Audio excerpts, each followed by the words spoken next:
दोस्तों, क्या आप जानते हैं आज से 6 बिलियन साल बाद हमारा सूरज चमकना बंद कर देगा और उसकी मौत हो जाएगी।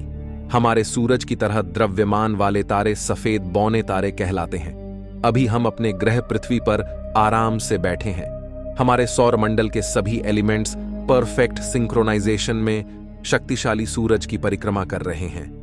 लेकिन 6 बिलियन साल बाद जब सूरज सफेद बौना तारा बन जाएगा तो हमारे सौर मंडल के सभी एलिमेंट्स परफेक्ट सिंक्रोनाइजेशन में नहीं होंगे। Powerful James Webb space telescope को हाल ही में 4 अलग अलग सफेद बनों को देखने का काम सौंपा गया, यह पता लगाने के लिए कि क्या कोई ग्रह ऐसा है जो इनके आसपास चक्कर लगा रहा है। जाहिर है जेम्स वेब स्पेस टेलीस्कोप ने इसका जवाब ढूंढ लिया है और वेब ने जो देखा उससे फिजिसिस्ट और एस्ट्रोनॉमर्स दंग रह गए।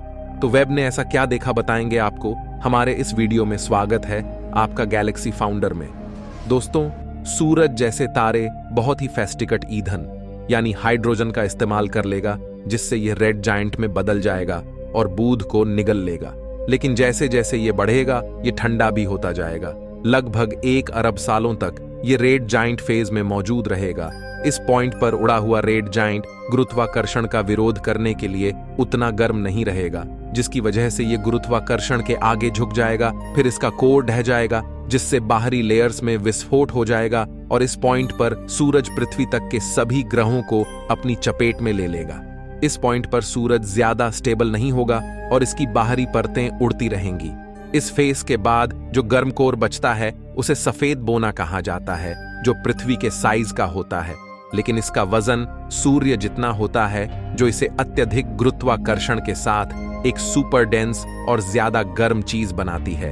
Indian American physicist Subramanian Chandrashekhar ने सफेद बनों के द्रव्यमान की एक अप लिमिट दी। उन्होंने पता लगाया कि एक सफेद छोटा तारा जिसका वजन सूर्य के द्रव्यमान से 1.45 गुना से ज्यादा है, वह गुरुत्वाकर्षण के खिलाफ खड़ा नहीं रह पाएगा और सुपरनोवा के रूप में विस्फोट करेगा। चंद्रशेखर, जिनके नाम पर प्रसिद्ध चंद्र एक्सरे ऑब्जर्वेटरी का नाम भी रखा गया है, उन्होंने स्टेलर इवोल्यूशन के लिए नोबेल पुरस्कार जीता। मजेदार बात तो यह है कि वैज्ञानिकों का मानना है कि आखिरकार सफेद छोटे तारे ठंडे होकर कार्बन की एक काली गांठ बन जाते हैं, जिसे ब्लैक डब्बा कहा जाता है। लेकिन हमने अभी तक कोई काला बौना तारा नहीं देखा है और नहीं जानते कि उनका अस्तित्व है भी या नहीं। असल में एक सफेद बौने तारे का काले बोने में बदलना ब्रह्मांड की सबसे लंबी प्रक्रियाओं में से एक काले बौने के ऑब्जर्वेशन से हमें ब्रह्मांड की उम्र की लोअर लिमिट मिल सकती है। चलिए अब सोलर सिस्टम्स पर वापस लौटते हैं।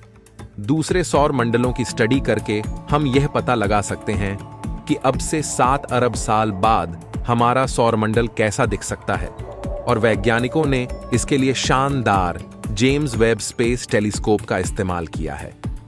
इस बार वैज्ञानिकों ने जेम्स वेब स्पेस टेलीस्कोप को 4 अलग अलग सफेद बौने तारों की ओर पॉइंट किया, ताकि यह देखा जा सके कि इन मरे हुए बेजान तारों की परिक्रमा करने वाले में से क्या बचा है।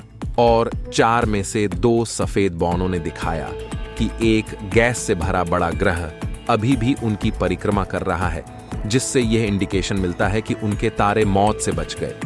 दिलचस्प बात यह है कि एस्ट्रोनॉमर्स की कैलकुलेशन से यह पता चलता है कि यह ग्रह अपने तारों से उतनी ही दूरी पर थे जितनी दूरी पर जुपिटर और सैटर्न हमारे सूरज से दूर है। असल में उनका टेम्परेचर, उम्र और द्रव्यमान भी जुपिटर और सैटर्न की तरह है।